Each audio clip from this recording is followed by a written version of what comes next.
Welcome back, guys. Closing out this sort of CQB section with the first two episodes I've done, I thought I'd do some kind of after-action reports when I catch some opportunities in-game where the principles from recent content turns up being used or where it could have been used to better effect. And this little exchange I'm going to talk about today was too good to pass up. You'll see me make some mistakes and probably how terrible I am at the Twitch dueling part of the game, but hopefully also learn something about how the kind of ideal tactical scenarios we've been talking about in the past episodes might practically make it into your game, or how they could if you chose to use them. Alright, the setup here is I've been separated from my teammates due to badly misjudging my parachute landing. I've basically flanked way around north of this team that's engaged me earlier in North Georgia Pool. I'm waiting in ambush here inside the first floor of the apartment, just north of the apartment that they're in.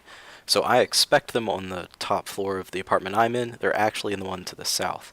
So I hear the footsteps when this guy comes around the corner on that south side. We talked about not crowding cover, and crowding cover is exactly what I do, so don't do that. Anyway, I get away with it and make my engagement here, get my kill. I notice that I'm crowded on this cover, so I'm going to back up and reset to the north side of that building. Now you see his teammates start sprinting toward the building where he took fire. The one guy runs all the way up to the wall, and the other one is waiting back at this door, probably trying to pie around and look at the windows in the south face of my building. Alright, I've come back here to this little vestibule or whatever on the north side of the first floor of this apartment building. You'll notice I'm posted up on the hinge side, so exactly like we were talking about that ambush opportunity in the last episode, I'm right there. Right, when this guy, I'm doing the job of the guy posted up on the hinge side of the door. I'm a little further back, but it also allows me to see into the room and out that window right there.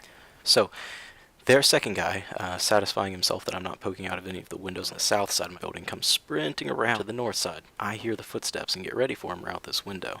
Alright, my plan here was not to engage him right at that window, but I thought when he came around the corner that he had spotted me, and so I pulled the trigger anyway. Which means that I thought he knew which side of the door I was on, so I posted up on the other side inside, on the knob side, so that he couldn't engage me through that window anymore. Now, you'll notice these guys approach the door separately, and the first guy, instead of stacking up like this on the same side of the door, and both entering, as soon as they open that door, they do some craziness right here that gets them both killed. So, the first man that runs up to the door and immediately opens it. He doesn't wait for the second man to even get on the same side. And my suspicion is that he didn't even tell the second man the door was opening. He just decided to open it as soon as he got close enough to. Alright, so I see the door open inside, and here's where I want to talk about the fatal funnel that we referred to in the first episode. If you'll remember, the fatal funnel talks about this area right around the door frame, where everybody that comes in or out of that room is locked into moving through this exact same spot, so you can shoot at them in a pretty predictable way. And you'll remember from our first episode, the first rule of room clearing, right, is get through the door.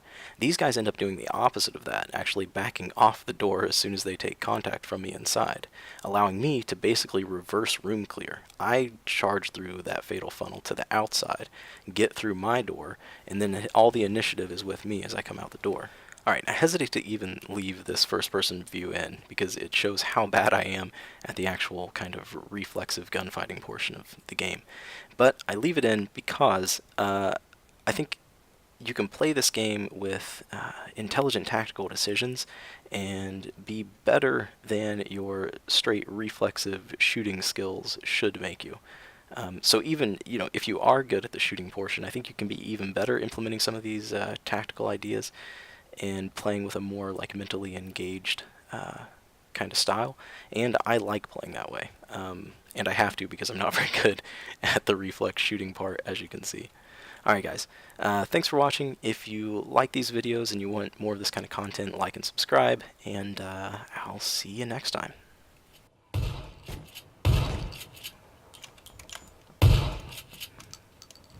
This guy's got a gun.